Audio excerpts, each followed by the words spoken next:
Hello guys! Gagawa po ako ngayon ng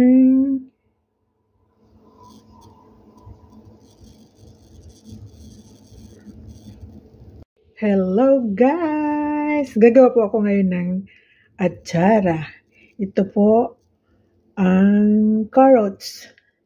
Ito yung siling pula, shallot, papaya. Nakaano na yan. Tinanggalan ko na rin ng tubig yan. Tapos ito yung loya at paminta at saka suka at bar sugar ang ginamit natin kasi yan yung mayroon dito eh. Tapos atin na pong umpisahan. Ayan. Init muna natin. Lakasan muna natin yung 9 para mas mabilis. Ayan. Tutunawin ko muna siya. Ganyan. Tutunawin muna natin yung bar sugar. Nilagyan ko na rin ng kung ano lang mayroon, nilagay ko na rin yung rock sugar. Gawa nung kulangin ito eh. Ayan. Kukulangin kasi yung bar sugar, dinagdagan ko na lang na rock sugar. Naglagay tayo ngayon ng paminta.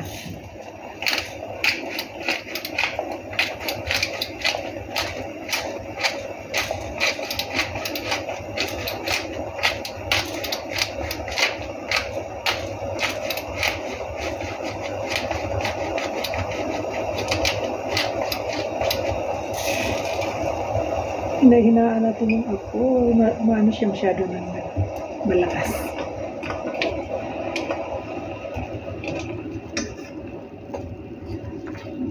Lagyan natin ng kunting asin. Kunti lang.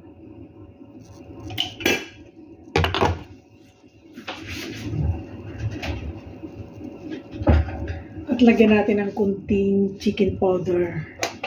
Kunti lang. Yung parang, yan. Parang may siya. May sarap. May lasa. Yan, ganyan ako magluto. Lagyan ko ng kunti. Para templado.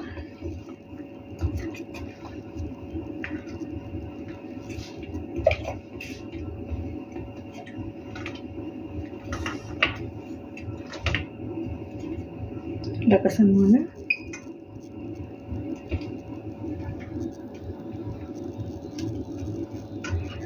Ang natin ngayon. Yan. Nagluto na ako nung nakarang 3 araw lang. Ubos. Tapos sabi ng kasama ko, nung dumating ako kasi doon ako sa kabila eh. Pagdating ko dito lang ako natutulog. Gawa nung nagkaroon kasi ng doon, renovation. Walang tubig pa doon sa kabilang bahay ni Ama. Babalik pa ako sa Lunes kasi bukas Linggo walang papasok ng trabaho. Isasunod natin yung loya habang kahit hindi pa masyadong tunaw yung bar sugar. Yan, ito yung loya. Luto natin yung loya para lasang lasa.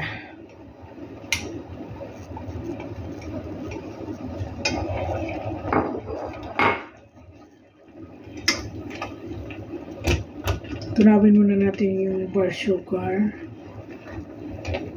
Sabi na nasa 9. Ayan.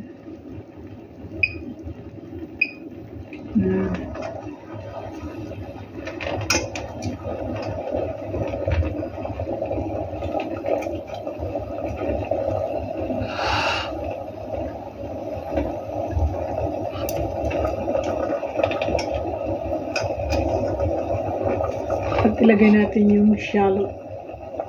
Walang Bombay dito sa atin.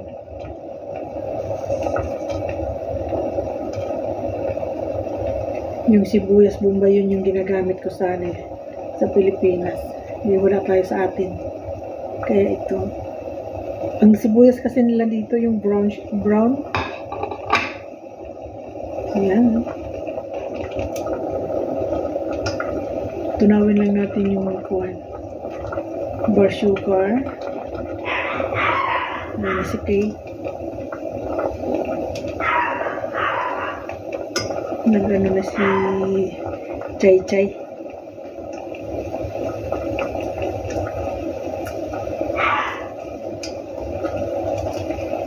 Nag-ingay na yung dalawang maliit na tuta. Ayan.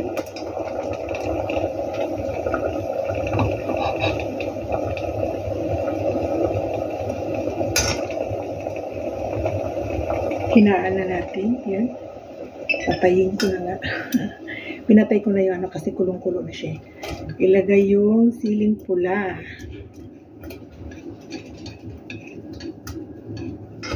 Yan. Tapos yung carrots.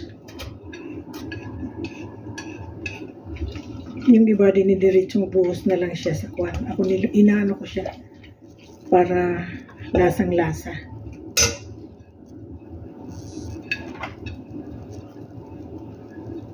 Akala ko dumating na si Kate. Kumakahol kasi yung dalawang makulit na tuta. Tapos ito yung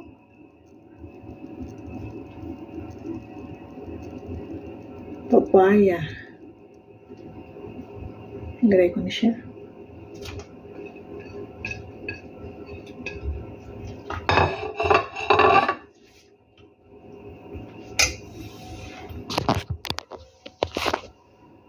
Yan. Tinanggalan ko na yan na ano eh. Yan. Tinanggalan ko na yan ng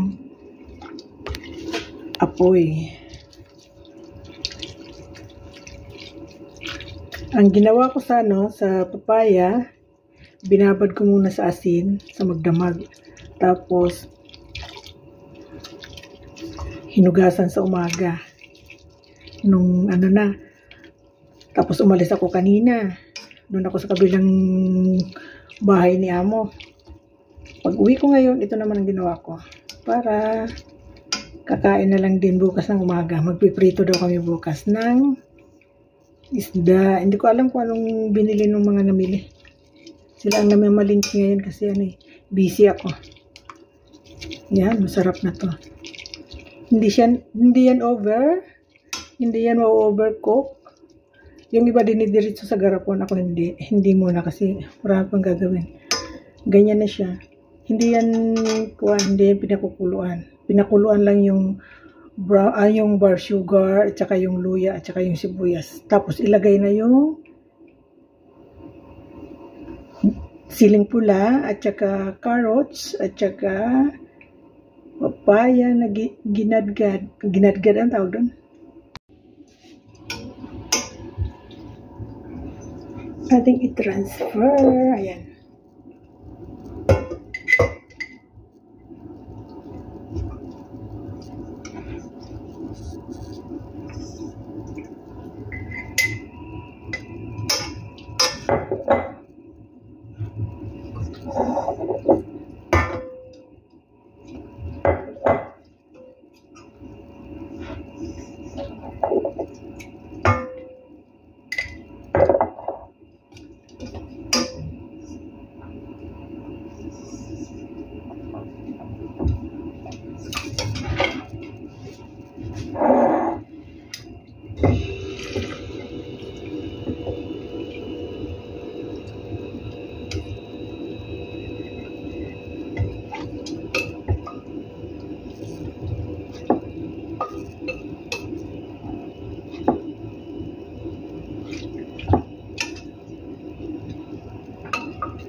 Yung una kong ginawa, 3 araw lang. Ito, anong pitsa ngayon? 11. Sa 14 dadating na yung isang Pilipina. Sana mabutan niya. Yan. Sana mabutan pa niya to. Pag dumating na yung isang Pilipina, uwi na rin ako sa bahay.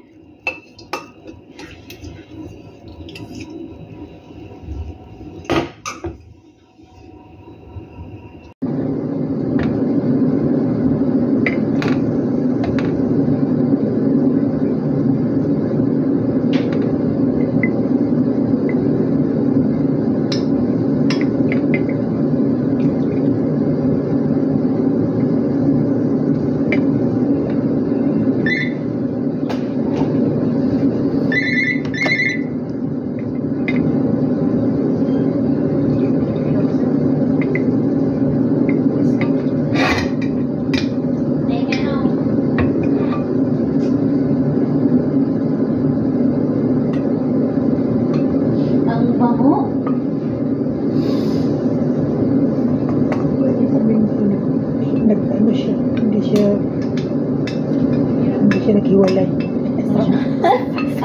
Sama-sama yung pamilya. Mahal nilang isa't isa eh. Sir. Siya naghiwalay. Oh.